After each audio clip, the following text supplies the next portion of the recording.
এই নির্বাচন কিন্তু আগের একটা বাধা ধরা নির্বাচনের মতো নয়। এটা কেন বাধা ধরা নির্বাচনের মতো নয়? আপনারা জানেন যে প্রত্যেকটা নির্বাচন একটা দলীয় সরকার করে, কিন্তু এই যে আমাদের যে অন্তর্বর্তীকালীন সরকার, আমাদের কোনো দল নাই। তো এই জন্য এই যে 12ই ফেব্রুয়ারি যে নির্বাচন, সেটা হবে সম্পূর্ণ ভিন্ন। এখানে আপনি আপনারা যাকে চাইবেন নির্বাচিত করতে, তিনি যে দলের হোক না কেন, যে ধর্মের হোক না কেন, যে বর্ণের হোক না কেন, যে গোত্রের হোক না কেন, তাকেই আমরা বিজয়ী হিসেবে দেখতে চাই।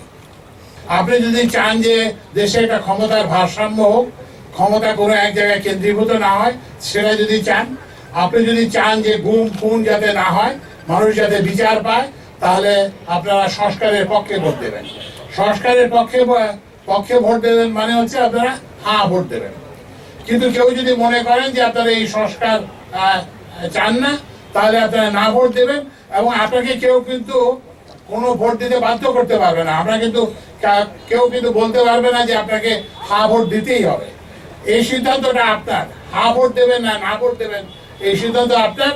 কিন্তু আপনাকে মনে রাখতে হবে, আপনি যদি সংস্কার চান, তাহলে আপনারা হ্যাঁ ভোট দেবেন।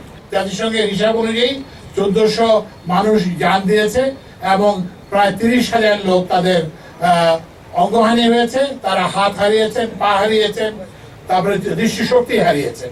তো আজকে আমরা তাদের যে সংস্কারের যে আকাঙ্ক্ষা, সেটাকে আমরা বাস্তবায়ন করব এবং আমরা সংস্কারের পক্ষে হ্যাঁ ভোট দেব। আপনাদের সবার চেষ্টায় একটা সুন্দর ভোট হবে এবং প্রকৃত যিনি জনপ্রতিনিধি হওয়ার যোগ্য, তিনি জনপ্রতিনিধি হবেন।